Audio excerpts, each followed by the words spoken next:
These brief notes will talk about other things that your book did not mention about the concerns of Catholicism during the time of the Reformation. One important thing to keep in mind is that the Catholic Church had been in the midst of reforming even before the Protestant Reformation began. If you recall from last unit, people like Erasmus and others were calling the Church to rethink its view of the Renaissance and its worldliness and corruption. And so, even before the Reformation began, the Catholic Church was looking at promoting piety. Piety means spiritual living, taking your faith seriously. And so there were groups, for instance, called oratories. Ora means to pray in Latin. And these were like prayer groups that began in which lay people, meaning non-monks, not nuns, not other clergy, not friars, but these are just regular people that would meet to hold each other accountable, to attending Mass frequently and performing acts of selfless love. So think of it as accountability partners or small groups if your church, if you've ever participated in those or your church mentioned those. These what these groups were for.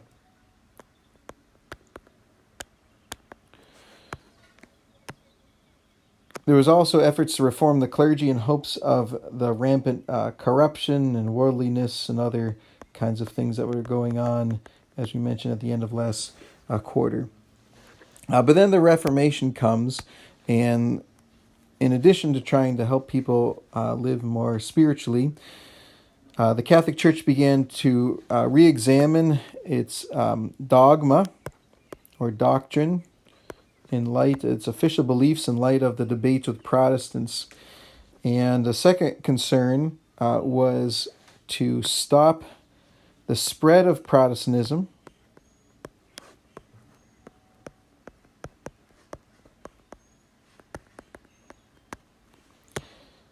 and seek to re-Catholicize areas that had become Protestant.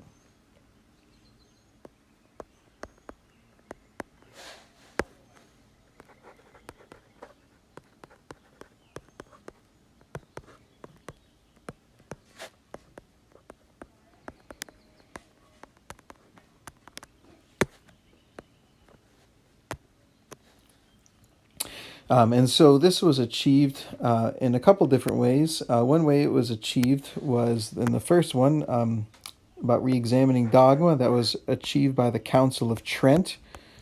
And the second way of stopping the spread of Protestantism and re-Catholicizing various lands, that was a focus of the Jesuits.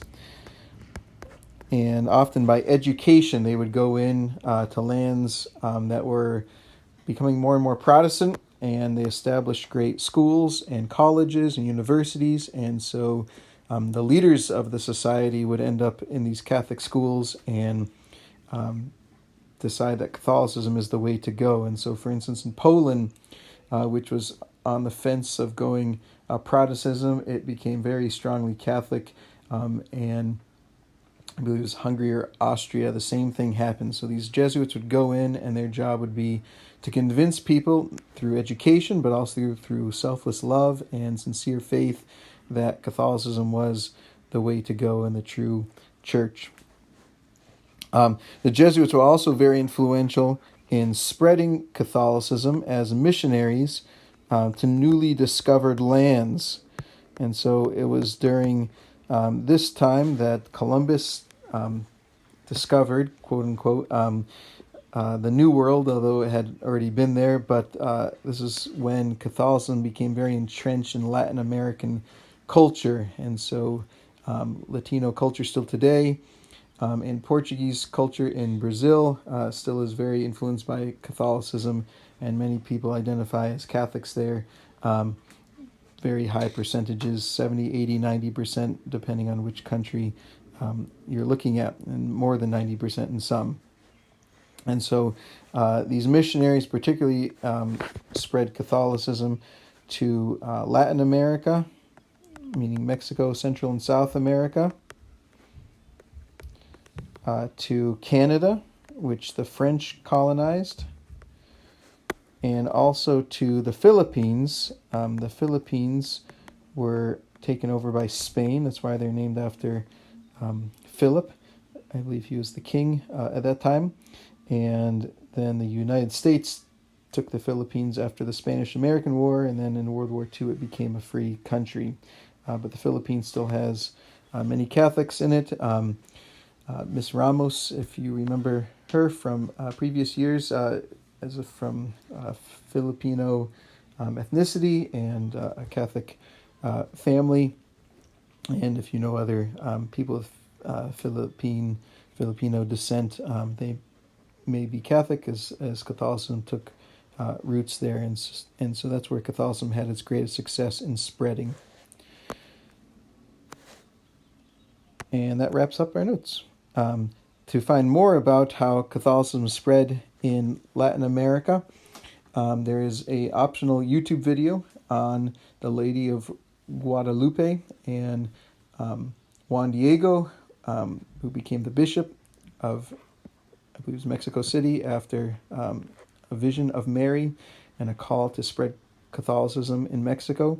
There's also an optional video on the Rosary, which, along with the Hail Mary, became important during this time to spread piety among Catholics through prayer, the Lord's Prayer, and the Hail Mary.